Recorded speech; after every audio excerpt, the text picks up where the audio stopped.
Quantas vezes já ouvimos uma história fantasmagórica que nos põe uma pulga atrás da orelha, e enquanto algumas pessoas pensam que ela pode ser real, outras, mais céticas, dizem que não. Eu sou a Jéssica Zanetti e esse é o Espíritos do Além, um podcast que trata de assuntos insólitos, misteriosos e sobrenaturais, sempre nessa ordem.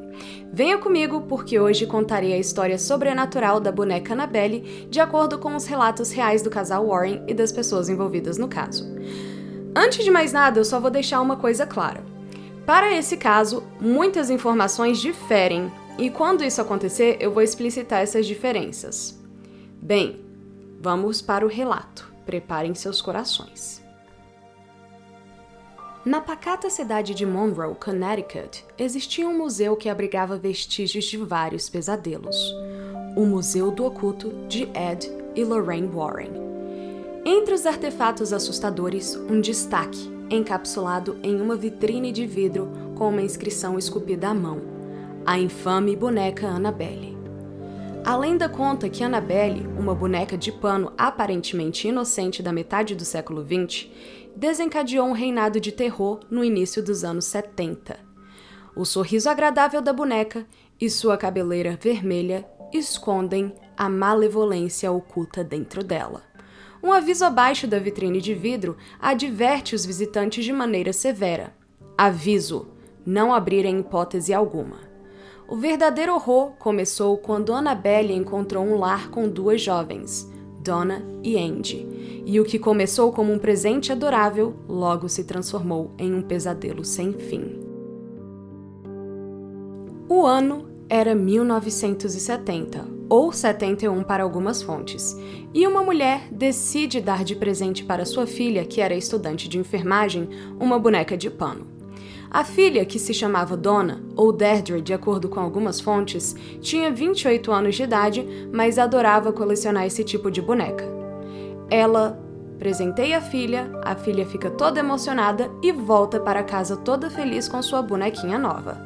Ao chegar em casa, Donna mostra a boneca para sua colega de quarto, a Andy, e elas duas decidem que o melhor lugar para deixar a boneca seria ali mesmo na sala de estar, sobre o sofá.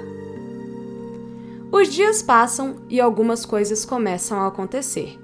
E assim como em uma relação abusiva, no começo eram pequenos detalhes e coisas insignificantes, como por exemplo, a boneca caía do sofá onde ela estava, mas até aí, né, gente, existe o vento para culpar, quem nunca, né?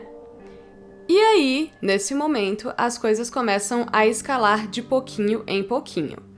Então, às vezes, as duas meninas, a Andy e a Donna, saíam de casa, iam pra escola, iam pro trabalho, e quando elas voltavam, né, então elas deixavam a Annabelle ali em cima do sofá, e quando elas voltavam, a Annabelle estava em uma cadeira, na sala de estar. Elas, que estranho, você colocou ela aqui? Não fui eu não, nossa, nem eu. Mas assim, né, quem nunca, vida que segue, tudo normal até aí. E aí, essas ações de teletransporte da Annabelle vão ficando um pouquinho mais misteriosos. E a Annabelle começa a se transportar para outros pontos da casa. Então, às vezes elas saem e elas chegam e a Annabelle está no quarto de uma, no quarto de outra, o que faz com que as meninas comecem agora a trancar a porta dos seus quartos e pensam assim: né, pode ser que, sei lá, eu esteja ficando doida, pode ser que a Andy esteja brincando comigo, ou pode ser que a Donna esteja brincando comigo, vamos começar então a trancar a porta do quarto, né? Beleza. E elas começam a trancar a porta do quarto. E vocês pensam, e resolve trancar a porta do quarto? Não, porque da mesma forma, a Annabelle começa a se transportar para cômodos em que a porta está trancada e que só existe uma chave que está ou com a Donna ou com a Andy. Isso começa a ficar preocupante para elas, mas o que eu acho interessante é que, se fosse eu nessa situação, eu pensaria, provavelmente pode ser alguma coisa sobrenatural, mas eu nunca descartaria a hipótese de ter uma pessoa invadindo a minha casa, né? E assim, elas simplesmente não pensaram nisso. E se tiver uma pessoa, tipo o dono da casa onde elas moram, ou alguma pessoa que esteja invadindo e esteja querendo enlouquecer elas, né? Ou fazer algum tipo de gaslighting, isso também seria possível. Mas enfim, elas partiram logo para o pressuposto de que isso era uma coisa sobrenatural. E o que elas fizeram a seguir? O que qualquer um faria nessa situação. A Donna pede para que o namorado dela comece a frequentar com mais frequência a casa. Então, ai, nossa, vem dormir aqui hoje e tudo mais, né? Então, o namorado vai e faz isso. E aí, né, o caso que já estava um pouco assustador, começa a ficar mais assustador ainda. E elas começam a encontrar, a Andy e a Donna, e também o namorado da Donna, mensagens que estavam escritas em um tipo de papel muito específico que nenhuma delas tinha em casa e elas não tinham comprado, e essas mensagens estavam escritas na caligrafia de uma criança e diziam coisas como, por exemplo, me ajude, socorro, né? Assim, só essas coisas assim que não são nada sobrenaturais e super normais do dia a dia. Bem, em uma noite em particular, o namorado da Donna, que estava dormindo no apartamento delas, teve um pesadelo bastante peculiar. Ele estava dormindo na maior calma, quando de repente ele sente a boneca subir por sua perna. E ela sobe em cima do corpo dele e começa a estrangulá-lo. Ele tenta lutar e não consegue. No momento em que ele finalmente consegue expulsar a boneca, ele acorda. Ele acorda super assustado, gritando, né? E na manhã seguinte, acontece uma coisa mais estranha ainda. Então, ele está lá na manhã seguinte, contando o pesadelo que ele tinha tido para a Donna e para a Andy, quando eles começam a ouvir um barulho estranho vindo de um dos cômodos. Eles começam a andar para aquele cômodo e abrem a porta e veem que a Annabelle, que é a boneca, que eles não sabem que o nome é Annabelle ainda, ok? Ela tá deitada com o rosto para baixo no chão. E aí eles ficam assim, oh, que estranho, né? O namorado da Donna vai e tenta chegar até ela e pegar a boneca. Só que no que ele está no meio do caminho para pegar a boneca, ele começa a sentir uma dor muito intensa no seu peito. E ele abre a camisa e ele vê que ele tá todo cortado, tipo como se fossem unhas muito profundas que cortaram sua pele, que tá toda sangrando. E aí ele sai correndo para pegar um pano para secar o sangue, para limpar o sangue, quando, do nada, os ferimentos desaparecem do peito dele. As duas mulheres veem, então, que já chegou em um ponto que a boneca tá fazendo muita coisa paranormal. Desesperadas, então, elas procuram a ajuda de uma médium. Enquanto elas estão numa sessão de seance com aquela médium, a médium revela para elas que a boneca, na verdade, abrigava o espírito de uma menininha de 7 anos falecida e que o nome da menininha era Annabelle Higgins. Então, né, daí a médium acrescenta o seguinte fato. Ela diz que a menininha queria permanecer naquela casa, porque ela estava perdida, mas que ela se sentia segura dentro da casa e já confiava nas duas meninas. Acreditando então que o espírito era benevolente e com pena da garotinha, a Andy e a Donna permitiram que ele residisse permanentemente dentro da boneca. E aí é que tudo se ferrou, né? Mal sabiam as duas que a força malévola que estava dentro da boneca estava, na verdade, manipulando ambas. Outra coisa também que eu achei interessante é que elas decidiram simplesmente deixar a boneca dentro da casa, né? Até porque a médium tinha falado pra elas que é só uma garotinha, ela se sente segura aqui. Então elas estavam mesmo com pena do espírito da Annabelle. E aí, né, as coisas não mudam. Na verdade, as coisas continuam a mesma. A boneca se teletransportando pra lá e pra cá, o namorado já nem consegue frequentar o apartamento porque ele também está com medo.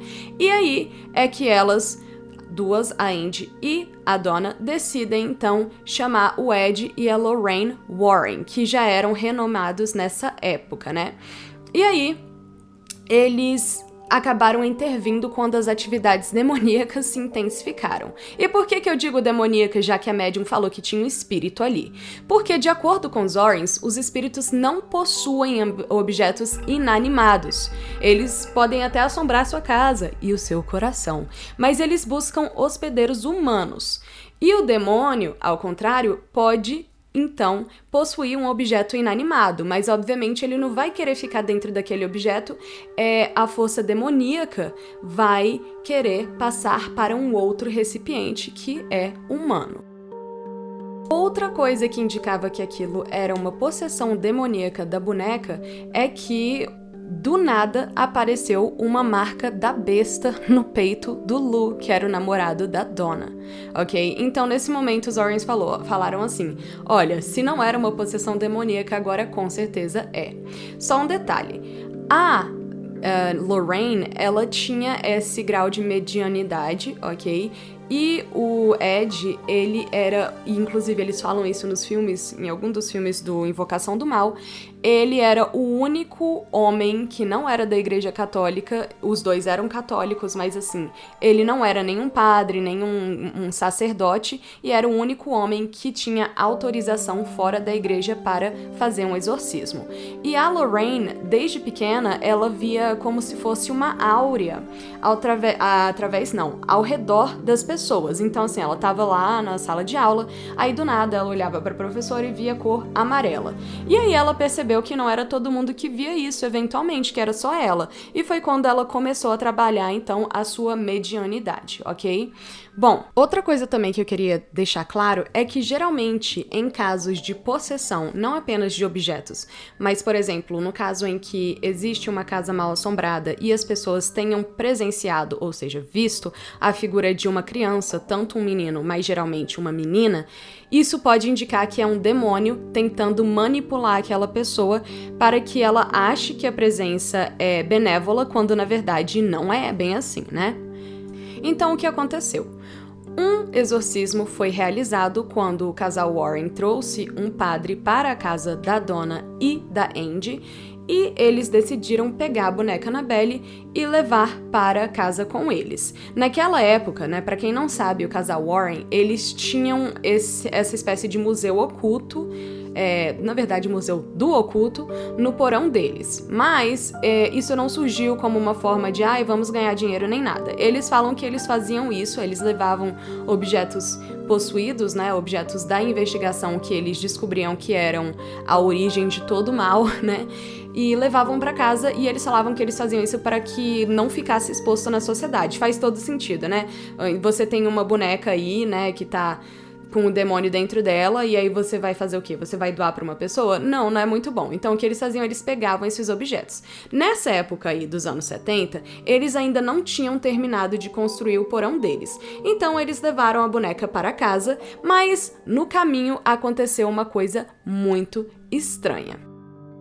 Estava ali o Ed dirigindo e a Lorraine bem do lado, quando do nada os freios do carro deles falharam.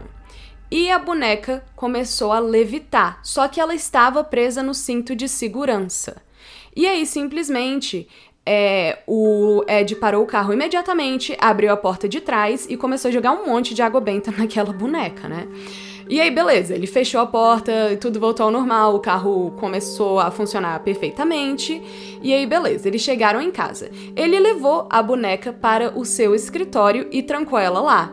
Mas, de novo, a boneca começou a se teletransportar. Então, ela tava ali no escritório dele, do nada aparecia na sala, né? E continuaram a acontecer esses episódios. Ou seja, mesmo que a boneca tivesse sido exorcizada, e inclusive a casa da Donna e da Andy, o apartamento também foi exorcizado, elas foram exorcizadas, foi todo mundo exorcizado naquele ambiente ali, mas apesar disso, o demônio ainda estava dentro da boneca. Então, o que o Ed decidiu fazer? Ele decidiu construir uma caixa de madeira com um vidro. E aí, essa caixa de madeira, ela tinha uma infusão de água benta, né? E ela foi feita para conter o demônio dentro daquela caixa, né? E como eu falei no início do episódio, é engraçado, porque do lado de fora, o Ed colocou um aviso que tá escrito: aviso, em hipótese alguma, abra esse vidro. Inclusive, na época em que o Museu do Oculto já estava funcionando no porão deles, entrou um casal e aí o cara começou a tocar nessa caixa onde a Annabelle tá, lembrando que tem um vidro na frente, então dá pra você ver a boneca da Annabelle, né? E ele começou a tocar e começou a falar: nossa, você é muito idiota, que boneca idiota, até parece que isso é verdade e tudo mais. Aí o Ed confrontou ele e falou o seguinte: olha, se for pra você ficar aqui desrespeitando o nosso trabalho, eu peço que você saia. O casal saiu, o homem e a mulher, e aí eles sofreram um acidente no qual o menino acabou morrendo. E aí, a menina, a namorada, sobreviveu. E eles perguntaram, não eles, né, mas as pessoas perguntaram depois assim, e o que tinha acontecido? E ela falou que eles estavam ali, né, dirigindo e zoando a boneca ainda. Até parece que aquela é verdade. Nada a ver. Quando, neste momento em que eles começaram a zoar a boneca, o namorado perdeu o controle do carro e o carro capotou, né? Então, é interessante. Outra coisa interessante que tinha acontecido antes deles colocarem essa boneca dentro da caixa de madeira e antes também do museu é que um dia veio um padre na casa dos Warren e o Ed estava contando pra ele, essa daí é a Annabelle, né? Tem um demônio dentro dela e tudo mais. E aí o padre foi pegar a Annabelle pra dizer assim, nada a ver, deve ser só uma boneca. E aí nisso, que ele foi pegar a boneca, o Ed falou, eu não faria isso se eu fosse você. O padre olhou pra ele, riu, pegou a boneca e disse, nada a ver, é só uma boneca. E aí ele foi embora pra casa. Depois de um tempo ele ligou pro Ed naquele mesmo dia e falou que ele tinha, assim que saiu da casa deles, passado por um acidente que quase matou o padre. Então assim, né, as pessoas não deviam ficar duvidando da boneca, só isso que eu digo.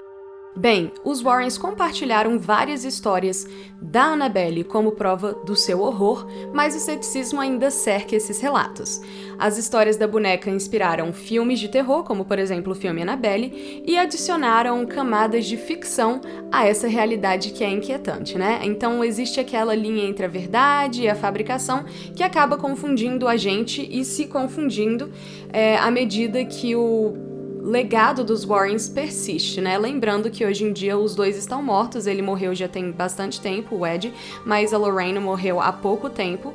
E apesar das alegações de fraude de ceticismo, o homem que está encarregado desse legado dos Warrens, que se chama Tony Spera, ele adverte contra subestimar esses poderes, principalmente da Annabelle. E ele fala que perturbá-la é como jogar um joguinho perigoso de roleta russa, né? Ele fala o seguinte, uma bala na arma, mas o risco permanece. E enquanto tem pessoas que acreditam que o caso da Annabelle é real e que a boneca permanece ainda possuída, do outro lado, tem gente que fala, talvez seja só um brinquedo infantil que é explorado para o lucro e para o medo.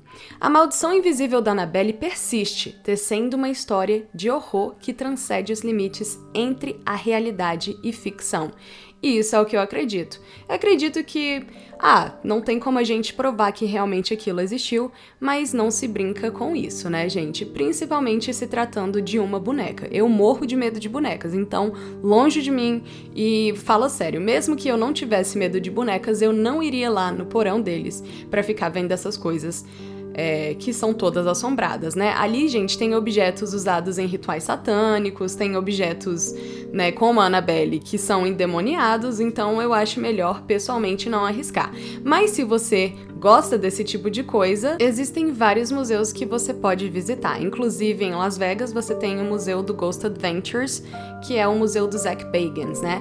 Infelizmente, você não pode visitar o Museu Oculto dos Warren, porque ele fechou em 2019, mas ele ficava em Connecticut. Então, né, boa sorte com isso. Agora, como prometido, vou contar a vocês uma história real que aconteceu comigo. Essa história eu enviei para o podcast Casos Bizarros, mas até o momento eles ainda não publicaram a história. Então, se vocês ouvirem por aí, é a minha história original que eu, Jéssica Zanetti, enviei para o outro podcast. Bom, vamos então para o relato. Minha família, especialmente minha avó, sempre foi muito sensitiva. A vovó cresceu em uma comunidade no interior de Goiás, ou, para os habitantes de Goiás, do Goiás, chamada Cidade Eclética, que faz parte do município de Santo Antônio do Descoberto. Pelo nome da comunidade, já podemos deduzir tudo sobre a vida religiosa não só dela, como também do resto da família. Ela e a família da minha tia já rodaram por toda e qualquer igreja conhecida pelo cidadão brasileiro. A vovó sempre foi de benzer a gente e as pessoas que a pediam desde moça nessa cidade eclética, porque ela é uma mulher de muita fé. Minha mãe, por sua vez, sempre teve sonhos de premonição, como uma vez em que ela sonhou que sua irmã, minha tia, estava pedindo a ajuda dela e, ao visitá-la com a minha avó, imediatamente depois de ter acordado do sonho, encontraram minha tia passando muito mal, quase desmaiada no chão, do lado do telefone, tentando ligar para nossa casa. Minha mãe sempre teve vários sonhos de aviso, e sempre que eles ocorrem, alguma coisa acontece relacionada à pessoa com quem ela sonhou, e geralmente nunca é uma coisa boa. Já minha tia é daquelas que chega em um centro espírita e começa a incorporar em 5 segundos. Ela também diz falar em língua dos anjos, mas pra mim, quando ela começa a fazer isso, só soa como uma pessoa muito exagerada e eu não acredito muito nesses poderes dela. Ou melhor, nem sempre. Como em nossa família temos vários rituais provenientes de várias religiões, durante uma época em que eu tinha 17 anos, em 2012, na casa da minha avó, a gente fez pela primeira vez o ritual do cerco de Jericó, onde fazemos pedidos específicos, escrevendo-os em papéis que são colocados dentro de uma caixa no centro de uma mesa e oramos ao redor dessa mesa durante 7 dias. Ao 7º dia, a gente ora ao redor da casa e termina o ritual. Graças a Deus, sempre que a gente fez isso, a gente obteve várias bênçãos, mas nós não somos o tipo de pessoa que sai por aí desejando a desgraça alheia. Então já aviso logo que não tentem fazer isso em casa, crianças. Bem, lá estávamos nós, no 7º dia. Minha mãe, minha avó, minha tia, minha prima e eu fazendo cerco na cozinha. No andar de cima, o meu avô assistia TV em uma das salas, porque sim, minha avó sempre adorou ostentar, então em todas as suas casas ela tem mais de uma sala, uma de estar e uma de TV, isso desde que eu era bebê.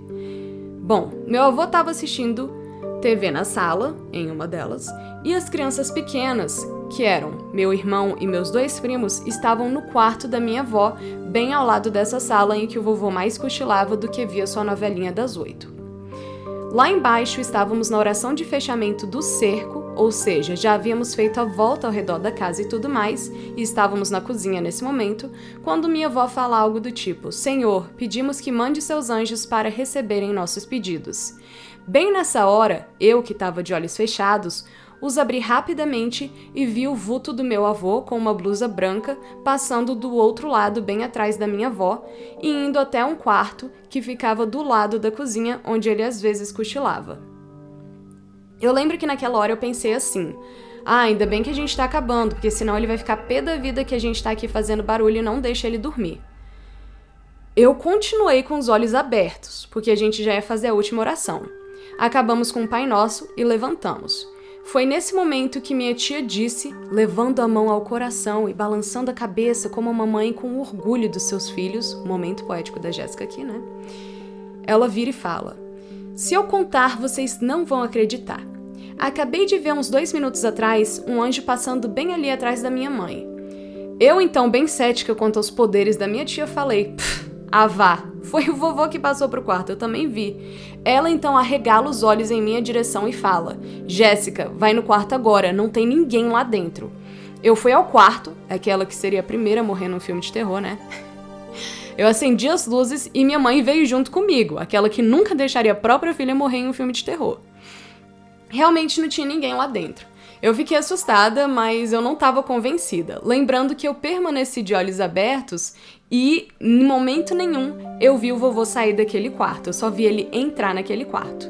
Mas ainda não convencida, eu subi as escadas correndo, encontrei meu avô no sofá que estava dormindo e ele estava sem blusa, ok? Assim que eu desliguei a TV dele, ele acordou, como todos os avós, e eu perguntei assim pra ele: vovô, foi você que desceu lá embaixo na cozinha e passou pro quartinho? E ele disse: não, eu fiquei aqui o tempo todo enquanto vocês estavam fazendo o despacho de vocês. Aí eu fiquei em choque naquele momento, mas ainda assim eu fui no quarto e perguntei para as crianças, né, só para conferir se o vovô realmente não tinha descido, já que eles todos eram bem pequenininhos e a figura que eu e minha tia tínhamos visto era da altura do vovô. As crianças responderam assim: a gente não viu o vovô descer. Inclusive, minha priminha disse que não tinha como ele ter descido porque a porta do quarto estava aberta e ela estava brincando bem do lado da porta, então ela teria visto o meu avô descer. na verdade, se levantar e passar ali, né? Não necessariamente descer pela escada, porque ele estava no campo de visão dela. E ela disse que em todo momento ele ficou ali deitado e dormindo até o momento em que eu subi. Finalmente eu voltei para a cozinha e falei para o resto da família o que tinha descoberto com a minha investigação. Minha tia teve a audácia de falar para mim, tá vendo? Que para mim foi o mesmo do já acabou, Jéssica? Bem, desde aquele dia eu meio que acredito em algumas coisas que minha tia diz ter presenciado. Pessoal, e vocês? Acreditam na história da Annabelle?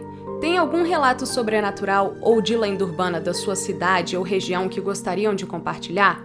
Então enviem um e-mail para espiritosdoalempodcast@gmail.com, tudo junto e sem acento nenhum, e poderão ter suas histórias ou lendas contadas aqui.